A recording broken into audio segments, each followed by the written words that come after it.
Pendapatan nasional dalam hal ini bagaimana analisis dan perhitungan pendapatan nasional.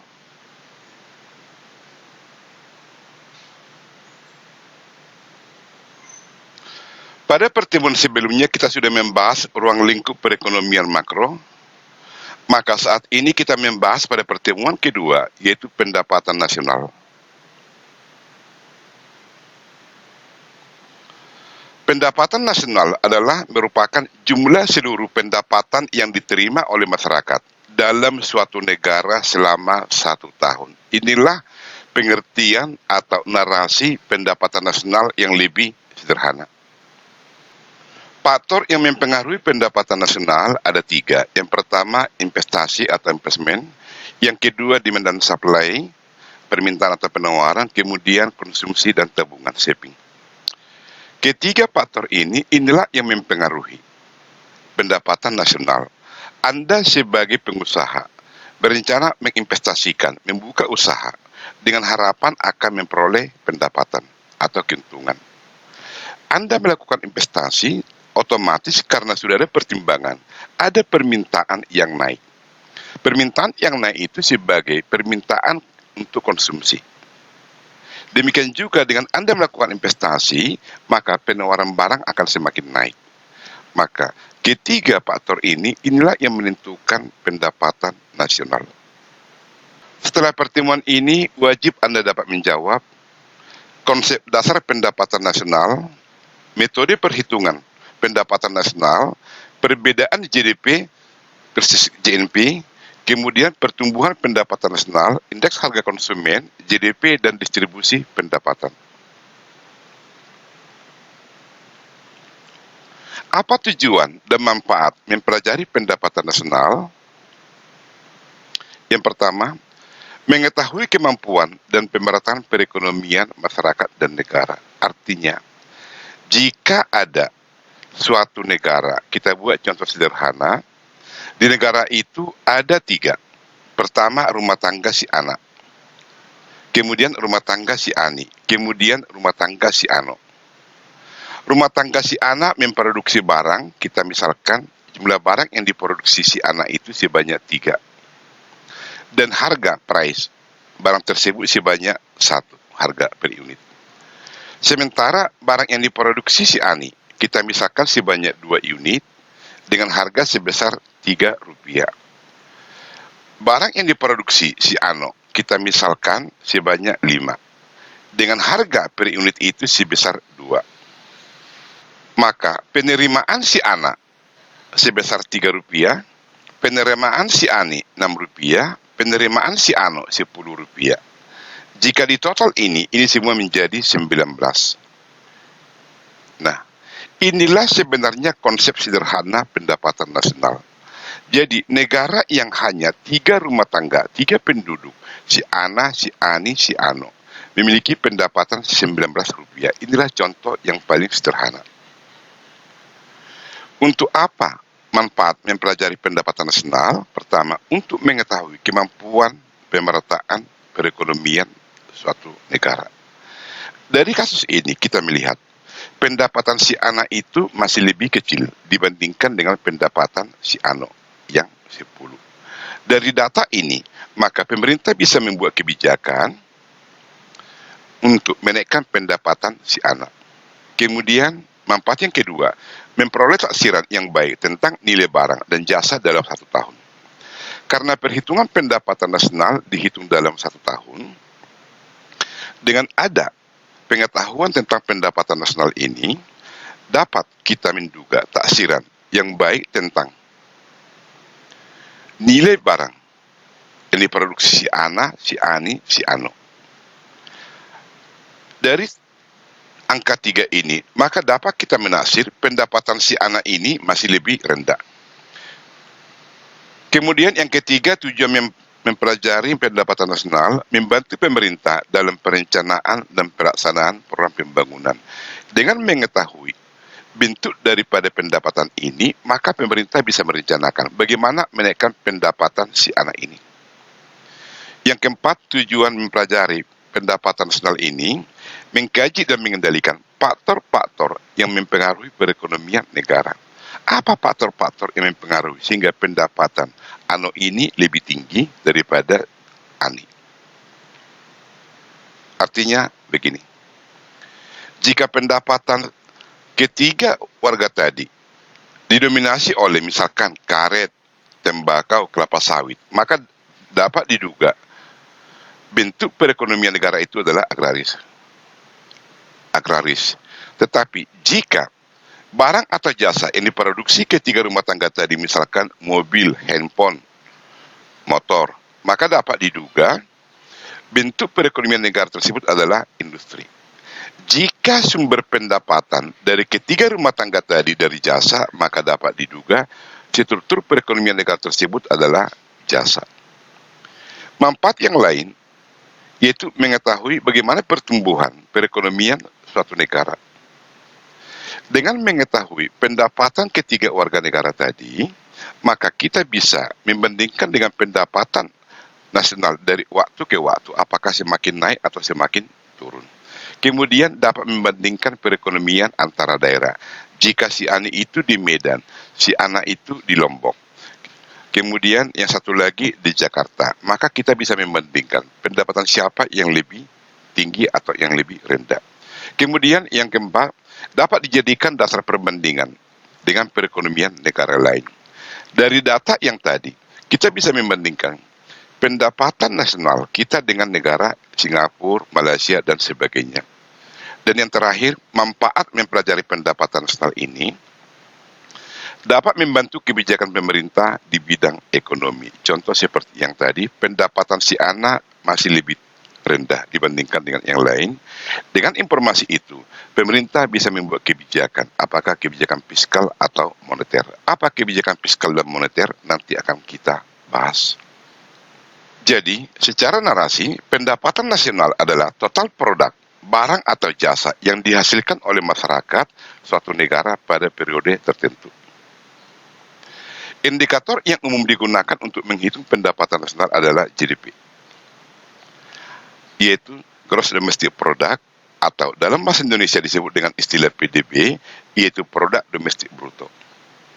Indikator yang lain yang sering digunakan adalah GNP, atau Gross National Product, atau PNB, yaitu Pendapatan Nasional Bruto. Apa GDP, apa GNP, nanti kita buat ilustrasi. Jadi secara narasi, GNP itu adalah nilai barang dan jasa. Perbedaan barang dan jasa, barang itu diproduksi dalam berwujud. Jasa itu tidak berwujud. Contoh, handphone yang Anda pegang adalah contoh barang. Pendidikan yang Anda terima saat ini adalah bentuk jasa. Jadi, GNP adalah nilai barang dan jasa dalam suatu negara yang diproduksikan oleh faktor-faktor produksi hanya milik warga negara tersebut saja. Untuk lebih jelas nanti kita lihat, dan GNP ini dikurangi dengan net factor income, apa ini kita buat contoh nanti. Istilah pendapatan nasional definisinya sama dengan GDP atau GNP, artinya jika kita sering mendengar pendapatan nasional, konsepnya itu adalah antara GDP atau GNP.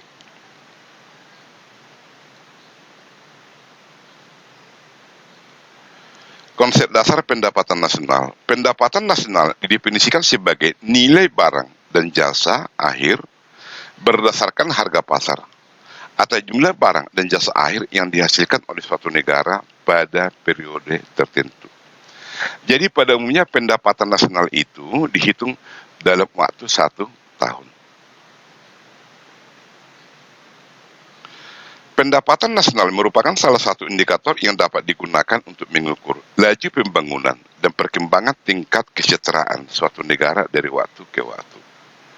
Artinya, jika pendapatan nasional pada tahun 2018 misalkan sebanyak 50 M, pada tahun 2020 sebanyak 100 M, maka dapat dikatakan terjadi peningkatan pendapatan dan laju pembangunan dikatakan di sini mengalami kenaikan sebesar 100%. Pendapatan nasional diukur dengan GNP atau Gross National Product dan PNB, pendapatan nasional bruto, produk nasional produk atau PDB. Sementara produk nasional bruto atau JNP itu produk keseluruhan yang dihasilkan oleh warga negara suatu negara tertentu. Dan produk domestik bruto, gross domestic product GDP, yaitu produk keseluruhan yang dihasilkan oleh penduduk suatu negara tertentu. Untuk membedakan GDP sama JNP, kita perhatikan contoh berikut. Di Indonesia itu ada warga negara Indonesia, ada warga negara asing. Di luar negeri misalkan Jepang, ada warga negara Indonesia, ada warga negara Amerika, ada Eropa. Pendapatan yang diciptakan oleh warga negara Indonesia yang ada di Indonesia dan yang ada di luar negeri itu disebut dengan JNP, yaitu dengan mengabaikan pendapatan warga negara asing yang ada di Indonesia.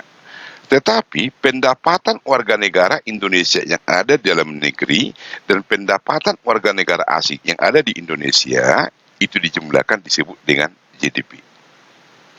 Jadi dalam GDP ini kita tidak menghitung pendapatan warga negara kita yang ada di luar negeri.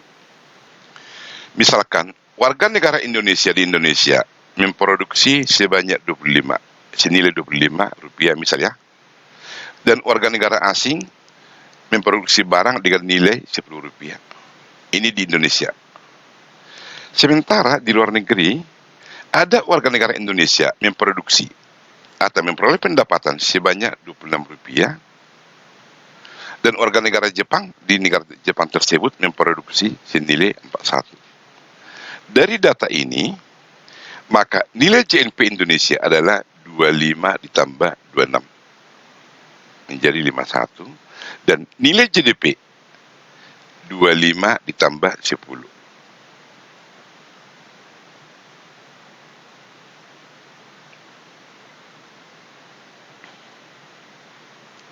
Itu sebanyak 35. Yang ini tidak dihitung. Nah, jadi saya ulangi, GNP di sini 51, GDP adalah 35.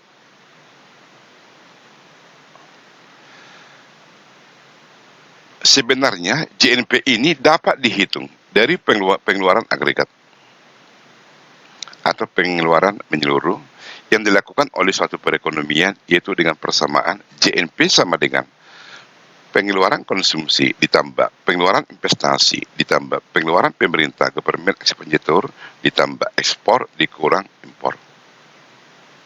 Ada 3 cara perhitungan pendapatan nasional, dengan cara pengeluaran, kemudian dengan cara produksi, dan cara pendapatan. Ketiga cara ini, baik dengan cara pengeluaran, dengan cara produksi, dan cara pendapatan, memiliki hasil yang sama.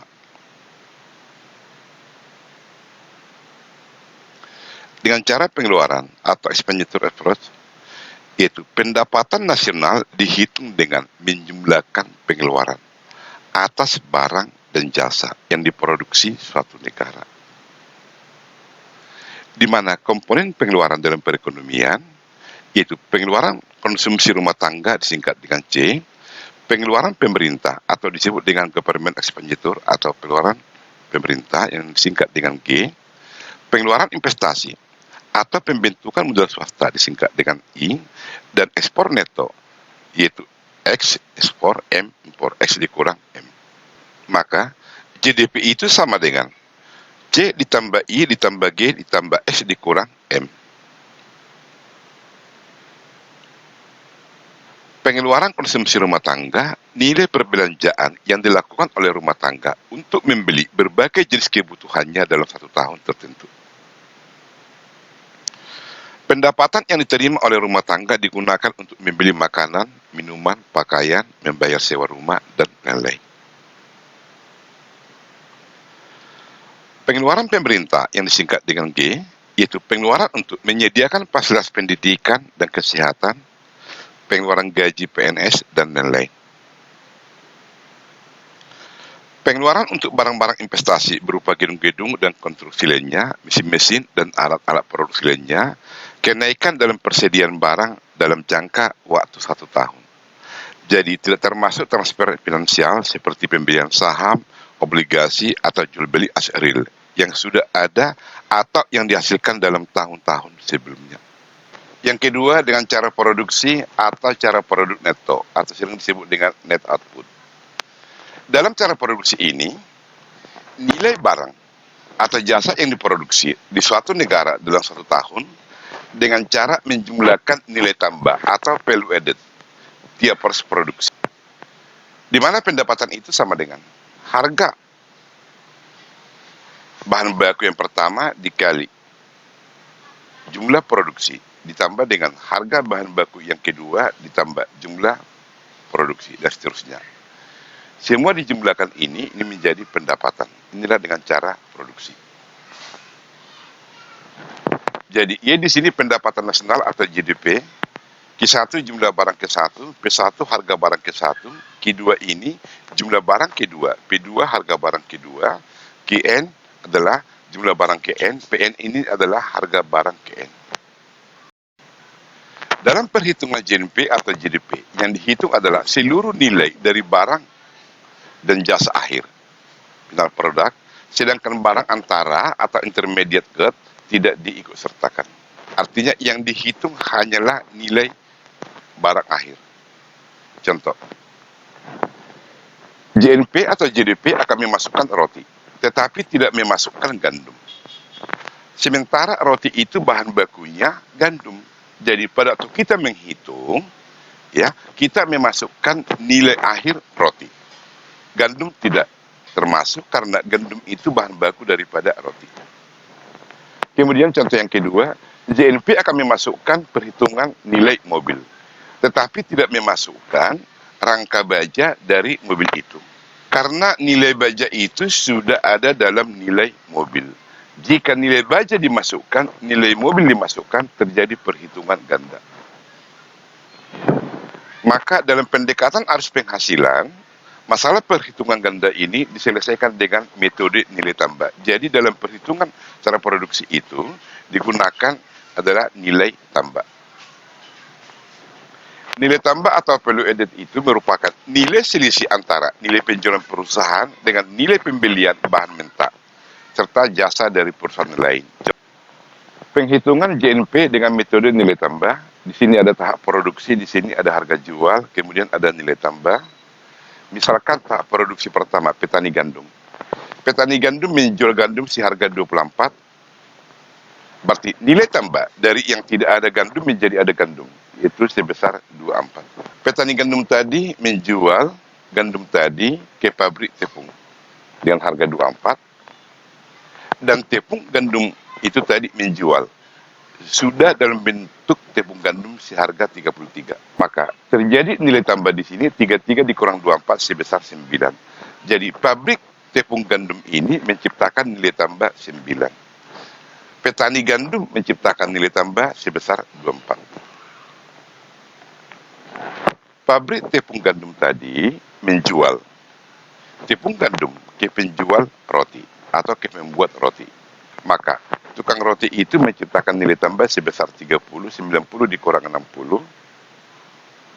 Maka GNP di sini adalah 24 ditambah 9 ditambah 27 ditambah 30 sama dengan 90.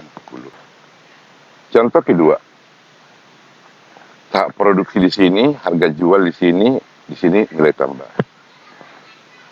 Petani kapas memproduksi kapas dan menjual itu seharga 1.000. Maka petani kapas ini menciptakan nilai tambah dari yang tidak ada kapas menjadi ada kapas sebesar Rp1.000. Petani kapas ini menjual kepada pabrik benang seharga Rp1.000. Pabrik benang melakukan tambahan, mengolah kapas menjadi benang.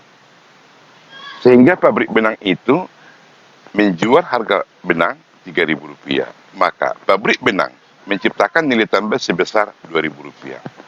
Pabrik benang itu menjual ke pabrik tekstil seharga Rp3.000 tadi, kemudian pabrik tekstil tadi mengolah, menciptakan nilai tambah ke benang tersebut menjadi 5.500 dijual pabrik tekstil, sehingga pabrik tekstil menciptakan nilai tambah sebesar 2.500. Pabrik tekstil tadi yang menjual 5.500 ke penjual kain.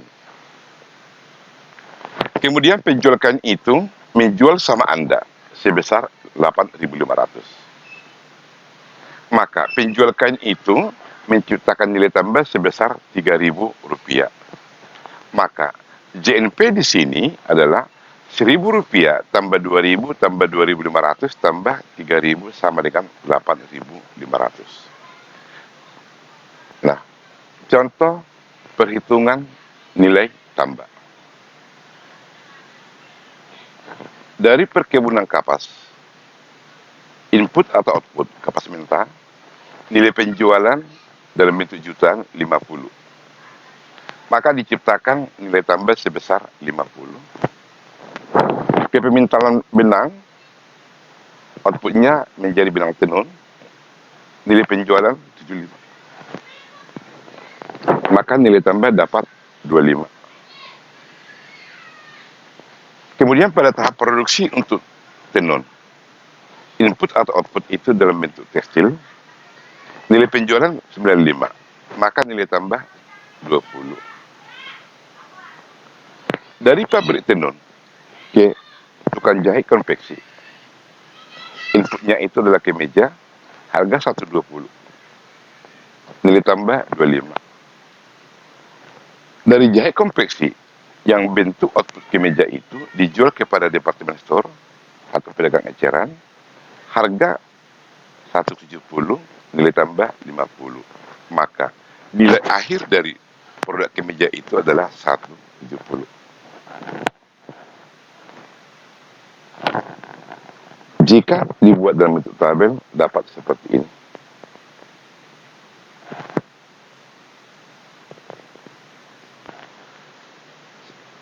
Yang pertama tadi dengan cara pengeluaran, yang kedua dengan cara produksi, yang ketiga dengan cara pendapatan, yaitu seluruh pendapatan yang diterima pemilik faktor produksi yang disumbangkan kepada rumah tangga produsen selama 1 tahun.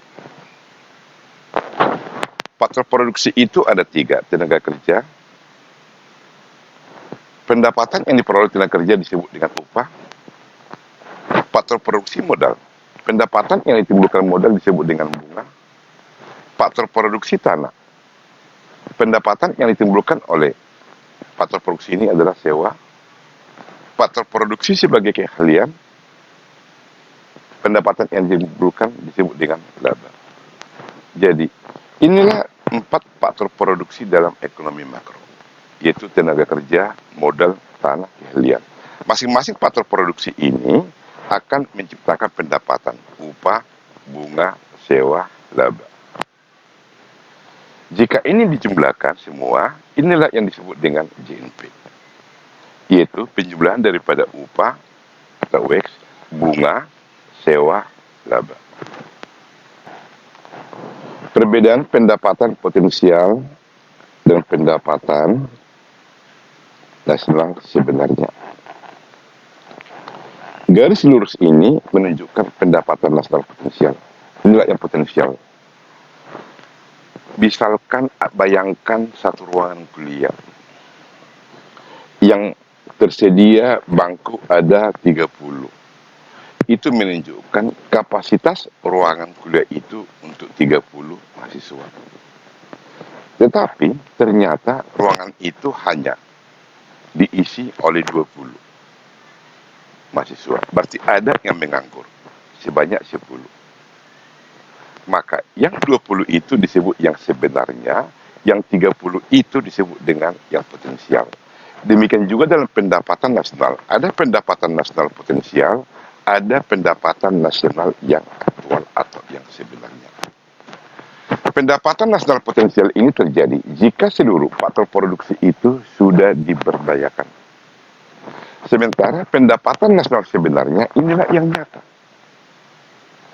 Yang potensial harusnya pada tahun 85 di sini. Tapi yang aktual di sini. Mengapa ada perbedaan yang nasional dan potensial?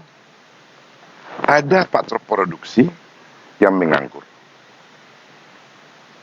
Inilah perbedaan pendapatan nasional potensial dan pendapatan nasional